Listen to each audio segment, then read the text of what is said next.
Bonjour, dans cette vidéo sur les intégrales à paramètres, nous allons parler du théorème de dérivation par domination, qui va nous assurer le fait qu'une certaine fonction définie par une intégrale à paramètres est de classe C1. Donc, il s'agit d'une fonction g de la variable x qui est définie comme l'intégrale d'une certaine fonction a. Deux variables dont l'une est un paramètre et l'autre est la variable d'intégration t. Donc pour ce théorème, nous avons besoin de plusieurs hypothèses, une de plus que pour le théorème de continuité d'une intégrale à paramètres.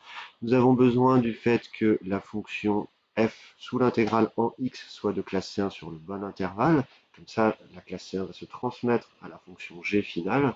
Nous avons aussi besoin que la fonction qui est sous l'intégrale soit continue par morceaux en t, de sorte à ce que l'on puisse définir l'intégrale, et bien entendu qu'elle soit aussi intégrable cette fois-ci. Nous avons aussi besoin, au vu du résultat final, vu que l'on va pouvoir dériver sous le signe intégral la fonction g, on a aussi besoin de la continuité par morceaux sur l'intervalle d'intégration de la dérivée partielle de f par rapport à x, de sorte à ce qu'on puisse écrire le résultat final. Et enfin, tout ça n'est pas suffisant, il faut une hypothèse forte de domination, mais attention, l'hypothèse forte de domination, cette fois-ci, elle est sur la dérivée partielle de f par rapport à x et non plus sur la fonction f, comme le théorème de continuité. Donc, démontrons cette propriété et regardons un petit peu comment faire. Alors l'idée de cette propriété, ça va être de se ramener au théorème précédent de continuité. Comment? Au lieu de travailler sur la fonction f qui est définie sous l'intégrale, on va essayer de travailler sur une fonction u qui sera définie un petit peu comme le taux de variation de f en la variable x au point A, sur lequel on étudiera la dérivabilité. Donc dans un premier temps, on va se dire qu'on se fixe un point A qui appartient à i, sur lequel on veut prouver la dérivabilité. On va donc chercher la limite du taux d'accroissement g de x moins g de a sur x moins a. Clairement, lorsque x tend vers a, c'est la définition de la dérivabilité, du nombre dérivé. Et puis, donc, on va essayer de voir un petit peu comment cette quantité peut s'écrire.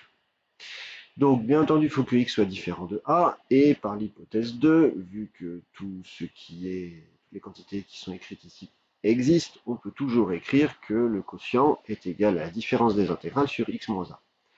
Néanmoins, par linéarité de l'intégrale, je peux rentrer le 1 sur x moins a dans l'intégrale, je peux aussi regrouper les intégrales par linéarité, et je vois que je me retrouve avec l'intégrale d'une certaine fonction u, de x et de t, où u c'est le taux de variation, f de xt moins f de at sur x moins a.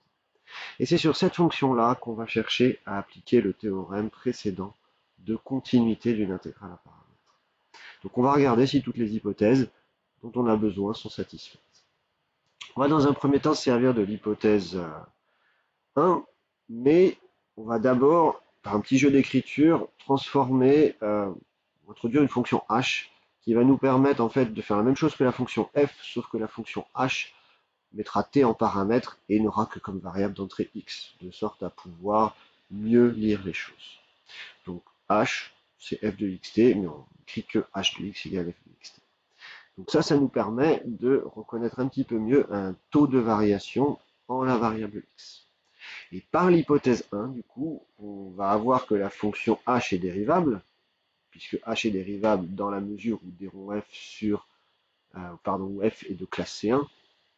Donc on va avoir que lorsque x tend vers a, u de x et de t va se rapprocher de h' de a, et h' de a, ce n'est rien d'autre que d rond f sur d rond x en a et en t, qui du coup ne comporte plus la variable x et que je peux renoter encore par un jeu d'écriture L de t, où L est une fonction qui est continue par morceaux sur i d'après l'hypothèse 3, vu que c'est ce qu'on a exigé. Donc on sert vraiment toutes les hypothèses.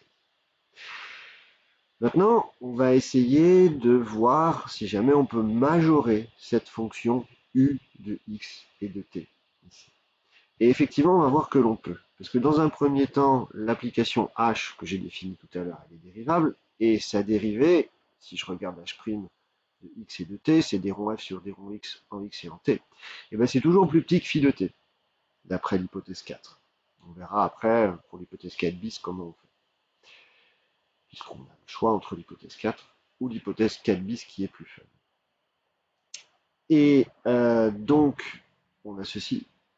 Et on va faire un petit peu de place, ici.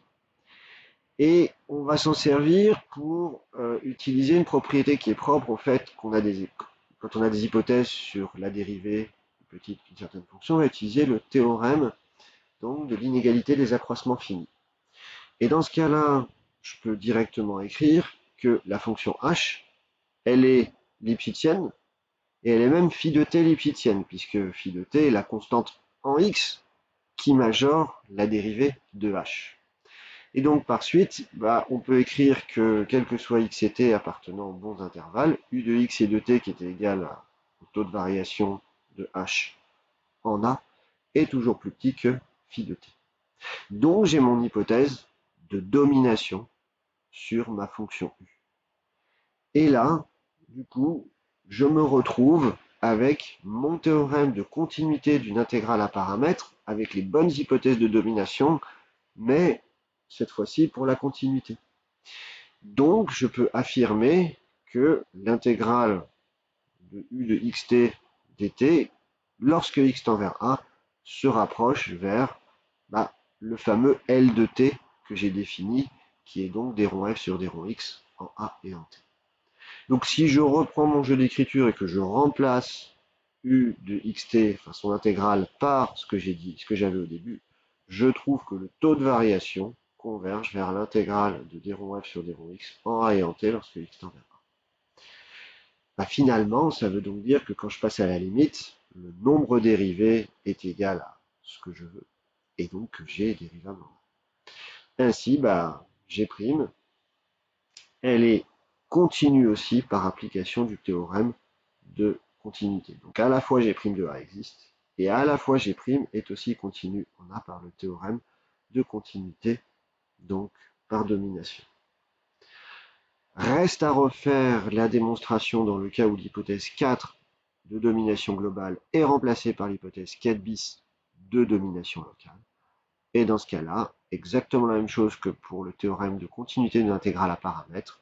Ce que je n'ai qu'à faire, c'est me dire, je me fixe un point A, et pareil, je prends exactement comme dans le théorème précédent, un segment alpha-bêta, de sorte à ce que alpha soit plus petit que A strictement, et bêta soit plus grand que A. Et je rappelle que si A est une extrémité de l'intervalle, on prend un segment de la forme A bêta ou alpha 1 avec A fermé, et on a les mêmes conclusions, il n'y a aucun souci. Voilà donc qui conclut ce théorème de dérivation qui se ramène donc au théorème de continuité par une astuce en définissant le taux de variation de la bonne fonction. Voilà.